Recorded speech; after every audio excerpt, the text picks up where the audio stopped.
अस्सलाम वालेकुम दोस्तों, welcome to my Aasan tutorials. Now it's our third lecture about data structure and algorithm subject. Last discussion में हम discuss कर रहे थे कि प्रोग्रामिंग टेक्निक्स में जब भी आप कोई कोड लिखें तो उसमें दो तरीके होते हैं। एक ये है कि आप शॉर्टकट में डायरेक्ट कोडिंग करना स्टार्ट कर दें, और एक तरीका ये है कि उसको थ्रू प्रॉपर प्रोसीजर के साथ प्रोग्रामिंग करें और कोडिंग करें। प्रोसीजर के साथ प्रोग्रामिंग का क्या मतलब है कि आप सबसे पहले उस पर थिंकिंग करें।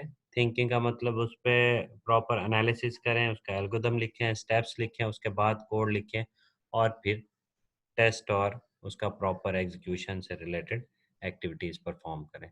अगर आप प्रॉपर थिंकिंग के बाद कोड लिखेंगे तो इसका मतलब है कि आपका जो प्रोग्राम है या सॉफ्टवेयर है वो काफ़ी अच्छा होगा बानिस्बत उसके कि जो डायरेक्ट आप कोडिंग करना स्टार्ट कर दें, उस पर काफ़ी टाइम भी कंज्यूम हो सकता है। तो हमारी नेक्स्ट डिस्कशन पे चलते हैं। नेक्स्ट डिस्कशन हमारी है प्रोग्रामिंग की कुछ बेसिक्स के हवाले से, क्योंकि ये सब्जेक्ट हमारा डाटा स्ट्रक्चर एंड एल्गोरिथम है। इसमें प्रोग्रामिंग की डिटेल्स तो नहीं डिस्कस की जाएंगी, लेकिन उसकी कुछ रिव्यू लेक्चर के तौर पे बेसिक्स को डिस्कस किया जाएगा। और मैं इस लेक्चर के डिस्क्रिप्शन में कंप्यूटर प्रोग्रामिंग बेसिक्स के ऊपर जो मेरा एक लेक्चर बना हुआ है उसका लिंक भी दे दूंगा। आप अगर फर्दर डिटेल प्रोग्रामिंग के देखना चाहें तो उसमें से आप देख सकते हैं। तो इस टॉपिक पे आते हैं कि बेसिक कंट्रोल स्ट्रक्चर्स प्रोग्रामिंग में कौन कौन से होते हैं। एक सबसे मेन जो होता है वो होता है sequence. A sequence is a series of statements that execute one by one after the other. अब होता यह है कि जब आप सिंपल एक प्रोग्राम लिखते हैं उसमें 5 से 10 लाइनें लिखें, 50 लाइनें लिखें, उसमें अगर आपने जो भी इंस्ट्रक्शंस लिखी हुई हैं उसमें कोई लूप्स या इफ एल्स कंडीशंस वगैरह नहीं है, तो वो सिक्वेंशली आपका प्रोग्राम एग्जीक्यूट होगा। कंपाइलर जो है लाइन बाय लाइन एक जो स्टेटमेंट है उसको एग्जीक्यूट करेगा। यहाँ पे लाइन बाय लाइन का मतलब इंटरप्रेटर वाला कॉन्सेप्ट नहीं है। यहाँ पे लाइन बाय लाइन का मतलब कि वो दरमियान में किसी भी इंस्ट्रक्शन को स्किप नहीं करेगा, कोई डिसीजन मेकिंग नहीं करेगा, सारी की सारी लाइंस को प्रॉपर कंपाइल करेगा और फिर उसके बाद एग्जीक्यूट करेगा। फिर उसके बाद सिलेक्शन स्टेटमेंट से रिलेटेड कॉन्सेप्ट है। हमने जो है प्रोग्रामिंग में, अगर आपको याद हो, इफ एल्स और स्विच स्टेटमेंट से रिलेटेड कुछ हमने प्रोग्रामिंग पढ़ी होगी। उसमें क्या होता है कि आप सर्टन कंडीशन दे देते हैं, उस कंडीशन के अकॉर्डिंग फिर आपकी जो स्टेटमेंट्स हैं वो एग्जीक्यूट होती हैं। A selection or branch statement is used to determine which of two different statements to execute depending on certain condition. अच्छा, यहाँ पे जैसे लिखा हुआ है कि दो डिफरेंट स्टेटमेंट में से कौन सी स्टेटमेंट को एग्जीक्यूट करना है, वो सिलेक्शन स्टेटमेंट पे, कंडीशन पे डिपेंड करता है। अगर हम दो डिफरेंट स्टेटमेंट्स की बजाय कंपाउंड स्टेटमेंट्स बना दें, मीन के करली ब्रैकेट्स अगर हम लगा दें प्रोग्राम में, तो करली ब्रैकेट के लगाने का फ़ायदा ये होगा कि उस एक करली ब्रेसेस के जो है ओपन होने और क्लोज होने तक से लेकर नेक्स्ट जो एक ब्लॉक ऑफ कोड होगा, वो दो जो ब्लॉक ऑफ कोड अगर आप बना दें ब्रैकेट को यूज़ करके, तो उससे आप सिलेक्शन स्टेटमेंट्स को यूज़ करते हुए दो सेट ऑफ इंस्ट्रक्शंस प्रॉपर जो है, सब मॉड्यूल्स कह लें या सब सेट ऑफ इंस्ट्रक्शंस जो है उसको भी कंट्रोल कर सकते हैं। उसको कंपाउंड स्टेटमेंट्स कहते हैं। तो इसकी ज़्यादा डिटेल्स जो है वो प्रोग्रामिंग के सब्जेक्ट में आप देख लें। नेक्स्ट हमारे पास जो है वो लूपिंग है कि लूप्स आप सब ने पढ़ी होंगी। उसमें जो मेन कैटेगरी है वो फॉर लूप ज़्यादातर यूज़ होती है, बाकी वाइल लूप और डू वाइल लूप के भी कॉन्सेप्ट हैं। वाइल लूप और डू वाइल लूप में क्या होता है कि वाइल लूप में सबसे पहले आपकी कंडीशन चेक होती है, उसके बाद आपके जो स्टेटमेंट्स के एग्जीक्यूट होना डिपेंड कर रहा होता है कंडीशन पे। जबकि जो डू वाइल लूप है उसमें और वाइल लूप में एक सिंगल डिफरेंस ये है कि डू वाइल लूप आपकी हर हाल में एक execution, one time execution statement की लाजमी शो करेगी, उसके बाद कंडीशन को डू वाइल लूप चेक करती है। जबकि फॉर लूप जो है वो सर्टेन आप कंडीशन उसमें दे देते हैं और नंबर ऑफ रिपीट एक्टिविटीज़ भी बता देते हैं कि कितनी दफ़ा इस कंडीशन को वो रिपीट करे और एग्जीक्यूट करे स्टेटमेंट्स को। देन प्रोग्रामिंग में एक और कैटेगरी होती है सब प्रोग्राम, सब रूटीन, या फिर एक आसान लफ्ज़ों में अगर आपने सुना हो या पढ़ा भी है, वो है फंक्शंस। उसको सब प्रोग्राम भी कहा जाता है। बेसिकली फंक्शन क्या होता है कि वो हमारे पास एक सेट ऑफ कोड होता है, सेट ऑफ इंस्ट्रक्शंस होती हैं, लेकिन वो इंस्ट्रक्शंस आप अक्सर जो यूज़र डिफाइंड फंक्शंस अगर आपने देखे हो तो उसमें रिटर्न ज़ीरो के बाद करली ब्रैकेट क्लोज करने के बाद जो नीचे जाके हम कुछ फार्मूलाज और फंक्शन की डेफिनेशन वगैरह लिखते हैं, वो सारी की सारी डिटेल बेसिकली एक किस्म का हम एक अलग से प्रोग्राम लिख रहे होते हैं, एक अलग से सब कोड, सब प्रोग्राम लिख रहे होते हैं। तो उस सब प्रोग्राम की तरफ जो है कंपाइलर चला जाता है जब हम फंक्शन को कॉल करते हैं। फंक्शन को कॉल करते हैं हम इंट मेन के अंदर, आपने देखा होगा मेन फंक्शन में आप फंक्शन कॉलिंग करते हैं। उसके अलावा उसका एक पार्ट फंक्शन डिक्लेरेशन भी होती है, जिसे प्रोटोटाइप कहते हैं फंक्शन का। और इसके अलावा अगर आपके पास बिल्ट इन फंक्शन अवेलेबल हो, तो बिल्ट इन फंक्शन के लिए आप रिटर्न ज़ीरो के नीचे उसकी डेफिनेशन तो मिलती नहीं है हमें। बिल्ट इन फंक्शन की डिटेल जो है वो आपके जो सी प्लस प्लस सॉफ्टवेयर या डेव सी प्लस प्लस का जो आपने सॉफ्टवेयर इंस्टॉल किया होता है, उसके बैकएंड के कुछ फ़ोल्डर्स में, लाइब्रेरी फाइल्स में उनकी डेफिनेशंस पड़ी होती हैं। आप सिर्फ बिल्ट इन फंक्शन को कॉल करते हैं, उसकी डेफिनेशंस, डिटेल्स जो हैं, वो खुद ब खुद वहाँ से गेट करते हैं और उससे रिलेटेड जो एक्टिविटीज़ होती हैं, वो परफ़ॉर्म कर देता है। A subprogram is a smaller part of another program. A collection of subprogram solve the original problem. तो वो हमारे मेन फंक्शन में जो फंक्शन में जो प्रोग्राम या टास्क हमारा होता है, उस टास्क को सॉल्व करने में हमारे पास फंक्शंस हेल्प करते हैं। तो सीक्वेंस की डायग्राम से थोड़ा सा देखना चाहें अगर, तो इसमें हम सीक्वेंस में देखें, पहली स्टेटमेंट एग्जीक्यूट होगी, फिर दूसरी होगी, फिर तीसरी होगी। स्टेटमेंट क्या होता है ये नीचे आपके सामने दिया हुआ है। सपोज के int a is equal to 5 है, कंपाइलर पहले ए की वैल्यू साइन करेगा, फिर उसके बाद int b is equal to 5 है तो बी की वैल्यू साइन करेगा। देन सम एंड प्रोडक्ट से रिलेटेड कोई वेरिएबल डिक्लेयर हमने किए हैं उनकी डिक्लेरेशन करेगा।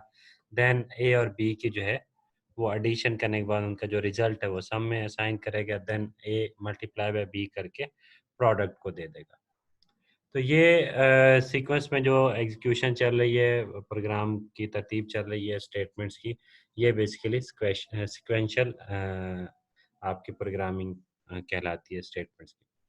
अब इसमें एक चीज़ ध्यान में रखें, अगर आप ए और बी को बाद में डिक्लेयर करें और सम और प्रोडक्ट को पहले से आप लिख लें, तो इससे आपका जो है सीक्वेंस डिस्टर्ब हो जाता है। तो सीक्वेंस को प्रॉपर फॉलो करना भी लाजमी होता है। सिलेक्शन स्टेटमेंट्स क्या होती हैं? सिलेक्शन कंडीशन, ब्रांच, ये क्या चीज़ है? ये हमने इफ एल्स कंडीशंस जो हमने पढ़ी थी, ये वो चीज़ है। इसको जनरलाइज यहाँ पे, क्योंकि वो स्विच और इफ दो डिफरेंट एग्जांपल की साथ समझाने की बजाय ये डायग्राम जो है वो एक जनरलाइज तौर पे दी हुई है कि सबसे पहले कंडीशन चेक होती है। अगर कंडीशन ट्रू हो जाए तो स्टेटमेंट वन एग्जीक्यूट हो जाएगी, अगर जो कंडीशन फॉल्स हो जाए तो स्टेटमेंट टू एग्जीक्यूट हो जाएगी। तो इसके अगर एग्जांपल के तौर पे इफ़ को हम लें, तो अगर इफ़ कंडीशन ट्रू होती थी तो उससे नेक्स्ट लाइन पे जो सी आउट पे या जो भी हमारी स्टेटमेंट होती थी उसे हम एग्जीक्यूट करते थे। अगर इफ़ कंडीशन फॉल्स हो जाती थी तो हमारे पास एल्स स्टेटमेंट के जो भी एक्टिविटीज़ होती थी उसे परफॉर्म किया जाता था। अब इस एग्जांपल में अगर हम देखें तो if x greater than 0 then c out x is positive, else if x less than 0 then हम कहेंगे कि जी c out x is negative. उसके अलावा कंडीशन एक कि अगर आप नेस्टेड इफ एल्स लगा देते हैं तो एल्स इफ कंडीशन के बाद एक सिंपल एल्स लिखेंगे तो ये आपकी डिफ़ॉल्ट कंडीशन बन जाएगी कि अगर आपका ना पॉजिटिव है ना नेगेटिव है, देन इट्स मीन कि ये आपका जो नंबर है वो एक ज़ीरो कंसीडर करेंगे कि ये आपने नंबर ज़ीरो इंटर किया हुआ है। तो ये कुछ तरीकाकार था इफ एल्स स्टेटमेंट्स और सिलेक्शन स्टेटमेंट्स जो कंडीशंस को समझने का। तो इसके लिए मज़ीद डिटेल्स जो है इफ एल्स से रिलेटेड कोई लेक्चर जो है वो आप लिसन कर लें, देख लें, उसमें आपको डिटेल समझ आ जाएगी। लूप्स, जैसे मैं अभी पहले बता रहा था कि लूप्स हमारी जो दो मेन तीन मेन कैटेगरीज हैं। एक फॉर लूप होती है, देन वाइल लूप है और डू वाइल लूप है। तो उसमें क्या होता है कि सबसे पहले कंडीशन चेक होती है। अगर कंडीशन ट्रू हो जाए तो स्टेटमेंट को एग्जीक्यूट किया जाता है। देन उसको दोबारा कंडीशन को चेक किया जाता है। अगर कंडीशन अभी भी ट्रू है देन दोबारा स्टेटमेंट एग्जीक्यूट कर ली जाती है। अगर कंडीशन फॉल्स हो जाए तो हम फिर नेक्स्ट इंस्ट्रक्शन पे मूव कर जाते हैं। सपोज के यहाँ पे हमने इंटीजर एन लिया और एक स्टार्टिंग नंबर एन की वैल्यू इंटर करा दी, और वाइल कंडीशन में चेक किया जा रहा है कि if while n greater than zero, जब तक एन की वैल्यू ज़ीरो से ग्रेटर चलती रहेगी तब तक आपने एन की वैल्यूज़ को सी आउट एन मीन के प्रिंट करते रहना है। और ये स्पेसिस के लिए ये कोटेशन डाली हुई है और दरमियान में कॉमा लगता रहेगा। उसके बाद माइनस माइनस एन मीन के उसका डिक्रीमेंट ऑपरेटर करें। इनिशियल वैल्यू सपोज कि हमने एन की दे दी थी 3, तो यहाँ पे चेक होगा 3 ग्रेटर देन 0 है। अगर 3 ग्रेटर देन 0 है तो ये हमारे पास आउटपुट स्क्रीन पे आ जाएगी एन की वैल्यू। देन उसके बाद डिक्रीमेंट होगा तो 3 से जो है 2 पे आ जाएगा एन की वैल्यू, और 2 ग्रेटर देन 0 है। If yes then obviously c out n हमारे पास आउटपुट आ जाएगी।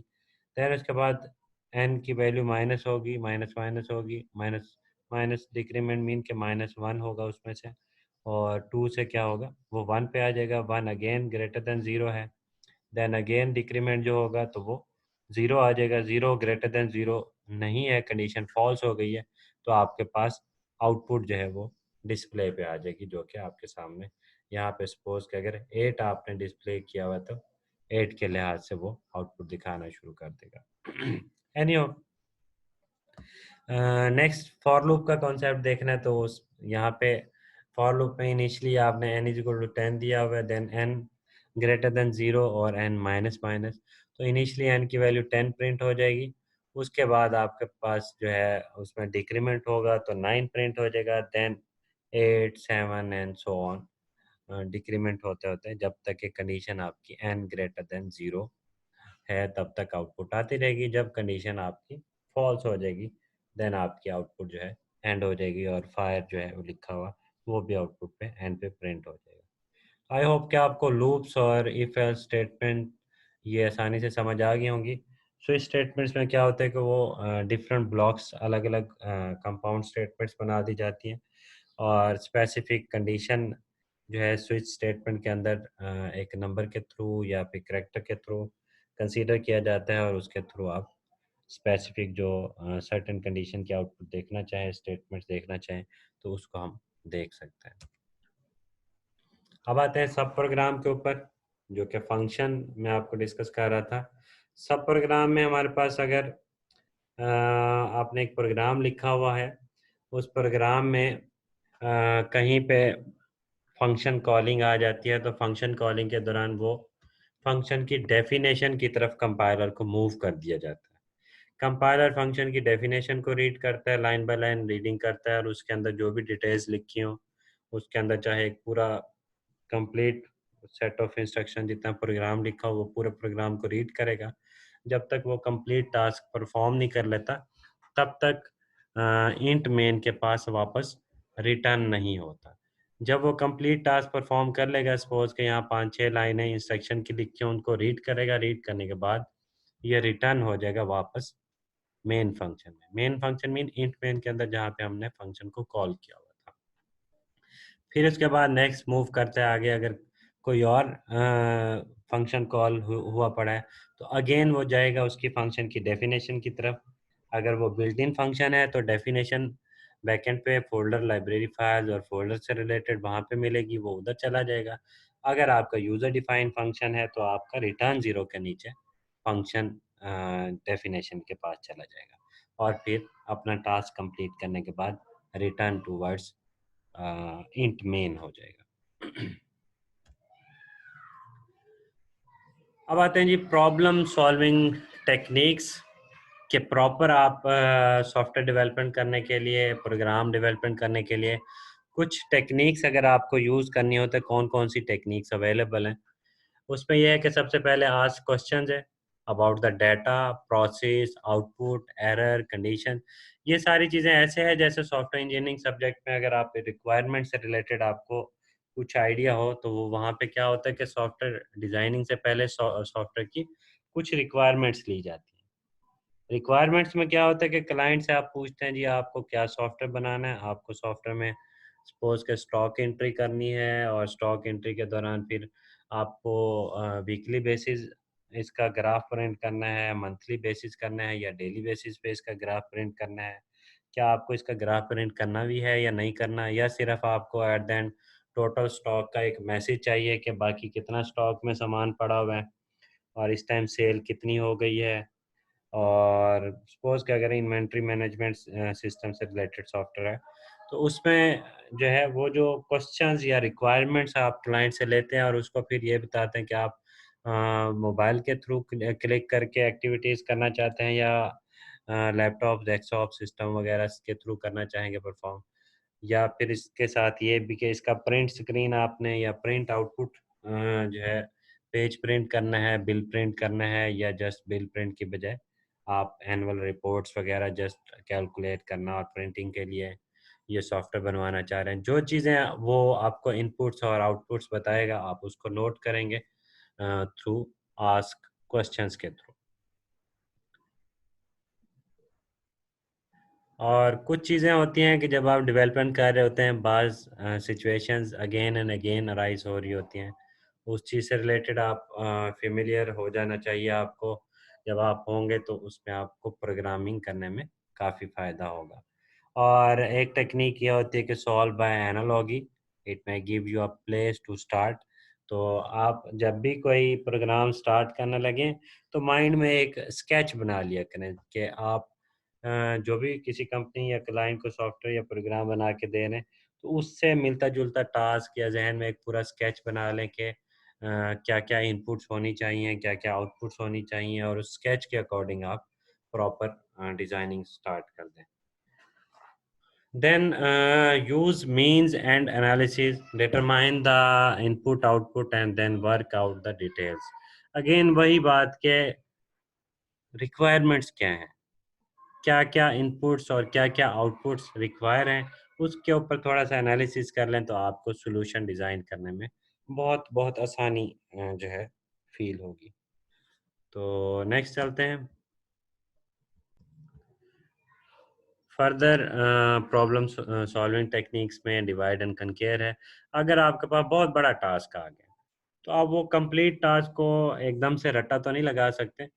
उस टास्क को ज़ाहिर बात है जो पहले हमने डिस्कस किया है कि कोई भी प्रॉब्लम है उसको सॉल्व करने से पहले प्रॉब्लम को डिफाइन करें, उससे related instructions set of sequence लिखें, एल्गोरिदम लिखें। एल्गोरिदम लिखने के बाद आप आइडिया लगा सकते हैं कि ये कितना बड़ा प्रोग्राम है। जब आपको फ़ील हो एल्गोरिदम को देख के कि ये बहुत बड़ा प्रोग्राम है, तो एल्गोरिदम में कुछ सीक्वेंसेस को अलग-अलग डिवाइड कर लें और वो सीक्वेंसेस जो है अलग-अलग उसको कंप्लीट करना या उससे रिलेटेड प्रोग्राम बनाना स्टार्ट कर दें। अगर आपकी बहुत बड़ी टीम है, तो उस टीम में वो अलग-अलग से टास्क जो है असाइन कर दें।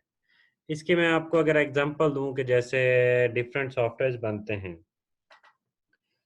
उसमें एक फ्रंट एंड होता है, एक बैक एंड प्रोग्रामिंग होती है। जो फ्रंट एंड होता है उसमें कलर्स, थीम्स, बटन्स, डिज़ाइनिंग और वो सारी चीज़ें सेट होनी होती है, ग्राफ़िक्स से रिलेटेड एक्टिविटीज़ होती हैं। वो ग्राफ़िक्स से रिलेटेड एक्टिविटी किसी एक बंदे के ज़िम्मे लगा दें, ग्राफ़िक डिज़ाइनर के ज़िम्मे लगा दें और बटन्स वग़ैरह बनने के बाद बैकएंड पे जो प्रोग्रामिंग करनी होगी जी, बटन एक सपोज़ के एडिशन करने वाला है, क्लिक करें और एडिशन हो जाए, या अगर एटीएम मशीन का सॉफ्टवेयर वाली एग्ज़ाम्पल हम ले लें, तो कैश विथड्रॉ करना है, तो विथड्रॉ के लिए जो बटन बना हुआ है, वो बटन को क्लिक करने से बैकएंड पे ए माइनस बी या बैलेंस माइनस करंट अमाउंट जो है इंटर्ड अमाउंट होनी है। तो उस कैलकुलेशन को, उस मैथमेटिक्स को, उस प्रोग्रामिंग्स को वो सेकंड जो आपका जो पार्टनर हो, कोई सपोज के वो प्रोग्रामर है, तो वो उसके एंड पे छोड़ते हैं। तो डिवाइड एंड कनकेयर का मतलब यही है कि आप एक बड़ा टास्क है तो उसको 2, 3, 4 या depends on the length of program उसमें डिवाइड करें। डिवाइड करने के बाद फिर आप प्रॉब्लम को सॉल्व करना स्टार्ट कर दें। बिल्डिंग ब्लॉक अप्रोच, ये भी एक टेक्निक है। Can you solve small pieces of the problem, कि अगर आपको एक बहुत बड़ा एल्गोरिथम आपको मिल गया है, उसमें टास्क दिए हुए हैं डिफरेंट, आप उसमें छोटे छोटे टास्क के या छोटे छोटे पार्ट्स उसके सॉल्व करना स्टार्ट कर दें, और आहिस्ता आहिस्ता करते करते आप as a whole at the end आपको नज़र आएगा जैसे आपने प्रॉब्लम सॉल्व कर दिया। मर्ज सॉल्यूशन भी ऐसे ही है, जैसे दो तीन अलग अलग जो है प्रोग्रामर्स को टास्क दे दिया जाए, एट द एंड वो सारी इंस्ट्रक्शंस या उनके पार्ट्स जो हैं वो कंबाइन करके आप उसको मर्ज कर दें, ज्वाइन कर दें। Overcome mental block bye rewriting the problem in your own words. अगर आपके एल्गोरिथम जो लिखा हुआ है टेक्निकल वर्डिंग में लिखा हुआ है, और वो टेक्निकल वर्ड्स या सीक्वेंस आपको आसानी से समझ नहीं आ रहे, तो उसको आप अपनी लैंग्वेज में लिख लें। आप अपने उर्दू लैंग्वेज में सपोज के लिख लें उस स्टेप्स को, और उसको समझने की कोशिश करें। समझ के आप उसके कोई फ्लो चार्ट बना लें, कोई डायग्राम्स बना लें। उन डायग्राम्स के थ्रू आप उसको समझने की कोशिश करें। समझने के बाद आप अपने मेंटल लेवल के अकॉर्डिंग उसको समझें। समझने के बाद फिर उस टास्क को कंप्लीट करें और आप आउटपुट उसकी एग्जीक्यूट करें। अब आते हैं प्रोग्रामिंग के कुछ बेसिक्स डेटा टाइप्स के ऊपर। और डेटा टाइप्स के साथ साथ जो डेटा स्ट्रक्चर एंड एल्गोरिथम के सब्जेक्ट में आप कौन कौन से डेटा को यूज़ करेंगे और कौन से डेटा टाइप्स इसमें इन्वॉल्व होते हैं, और अब्स्ट्रैक्ट डेटा टाइप एक कॉन्सेप्ट है वो क्या होता है। क्लासेस और स्ट्रक्चर्स को इसके अंदर यूज़ करेंगे, और क्लासेस के जो ऑब्जेक्ट क्रिएट करते हैं, यूज़र डिफाइन डेटा टाइप्स जो बनाते हैं आप, वो सारी चीज़ों जो है उनको डिस्कस करना बहुत ज़रूरी है डेटा स्ट्रक्चर एंड एल्गोरिथम के सब्जेक्ट में। तो सबसे पहले तो बेसिक जो आपके डेटा टाइप्स आपने ऑलरेडी प्रोग्रामिंग में पढ़े हैं उनको एक नज़र देख लें, कि आपका जो करैक्टर डाटा टाइप होता है वो सपोज के आपके पास साइज़ उसकी जो है 1 बाइट जो कि 8 बिट्स होते हैं वो अपने पास स्टोर करता है, क्योंकि करैक्टर एक सिंगल अल्फ़ाबेट को स्टोर कर सकता है। तो जब सिंगल अल्फ़ाबेट आप ने स्टोर करना हो तो उसके लिए जो है 8 बिट्स बहुत होती हैं।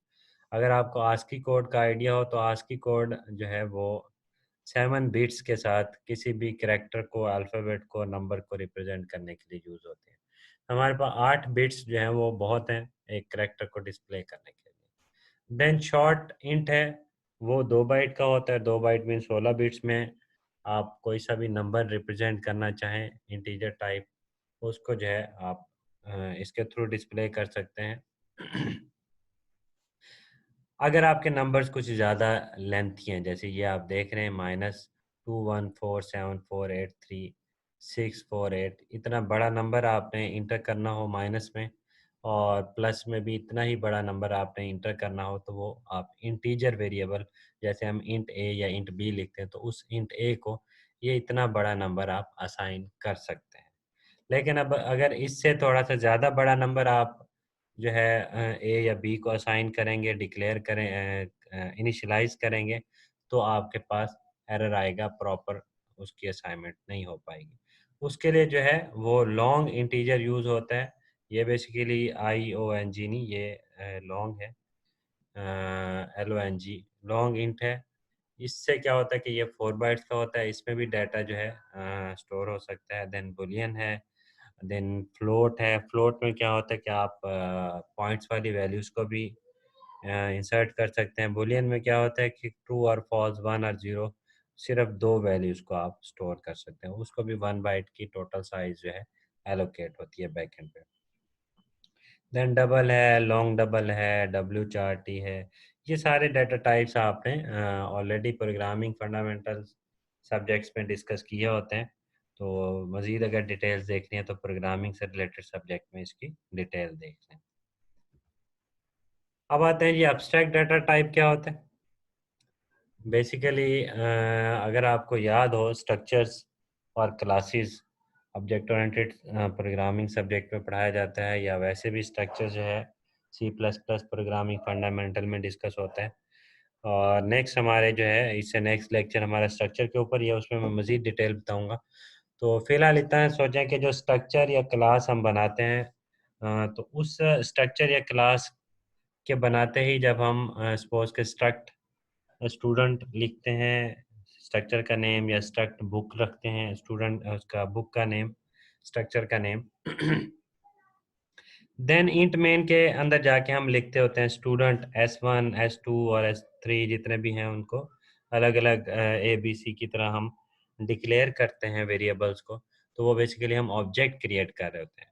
तो वो जो स्टूडेंट ऑब्जेक्ट 1 ऑब्जेक्ट 2 ऑब्जेक्ट 3 हम डिक्लेयर कर रहे होते हैं, उस दौरान जो एक स्टूडेंट या फिर एक यूज़र डिफाइंड डाटा टाइप हम बनाते हैं, जैसे इंटीजर या फ्लोट होता है, उसी तरीके से स्ट्रक्चर क्लासेस में हम अपना डाटा टाइप यूज़ कर रहे होते हैं। उस डाटा टाइप ने क्या क्या कुछ करना होता है, क्या क्या डाटा वो स्टोर कर सकता है, उसकी प्रॉपर्टीज़ क्या हैं। जैसे सपोज अगर सिंपल वर्ड में आप सिंपल जो डाटा टाइप इंटीजर पढ़ते हैं, तो इंटीजर जो है वो आपके पास उसकी क्या प्रॉपर्टीज़ हैं। उसके अंदर प्रॉपर्टीज़ ये हैं कि आप माइनस वाले नंबर्स, नेगेटिव नंबर्स उसको असाइन कर सकते हैं, पॉजिटिव नंबर्स असाइन कर सकते हैं। तो वो उसकी प्रॉपर्टीज़ हो गई। देन उन प्रॉपर्टीज़ के बाद इंटीजर नंबर्स पे आप क्या ऑपरेशंस परफॉर्म कर सकते हैं। एडिशन कर सकते हैं, सब्ट्रैक्शन कर सकते हैं, मल्टीप्लिकेशन कर सकते हैं, डिवीजन कर सकते हैं। जबकि अगर आपका डाटा टाइप करैक्टर टाइप का है, तो करैक्टर टाइप के अंदर क्या आप एडिशन कर सकते हैं? क्या आप डिवीजन कर सकते हैं? तो करैक्टर डाटा टाइप में आप एडिशन, सब्ट्रैक्शन, डिवीजन एटसेट्रा वो एक्टिविटीज़ नहीं परफॉर्म कर सकते। जब आप वो एक्टिविटीज़ परफॉर्म नहीं कर सकते, तो इसका मतलब है उसकी प्रॉपर्टीज़ थोड़ी-सी चेंज है, उसमें आप अल्फ़ाबेट सिर्फ़ स्टोर कर सकते हैं। तो डाटा टाइप की प्रॉपर्टीज़ प्लस में उसके ऊपर क्या-क्या ऑपरेशन परफॉर्म किए जाते हैं, इस चीज़ को कहा जाता है एब्स्ट्रैक्ट डाटा टाइप। तो टिपिकली इसकी डेफिनेशन क्या है जी? An abstract data type is a mathematical model for a certain class of data structure that have similar behavior, or for certain data type of one or more programming language that have similar semantics. अब इसको मजीद summarize करें तो an abstract data type is a model of certain kind of data structure. ये model क्या होता है, ये आगे कैसे हम data type abstract data type use करेंगे, वो भी आपको नेक्स्ट इंशाल्लाह लेक्चर्स में ये क्लियर होगा। तो इसकी एग्जांपल जैसे कि स्टैक है, ये हमारे पास एक abstract डाटा टाइप कहलाता है। Abstract data types are purely theoretical entities used to simplify the description of abstract algorithm, to classify and evaluate data structures, and to formally describe the type of systems of programming languages.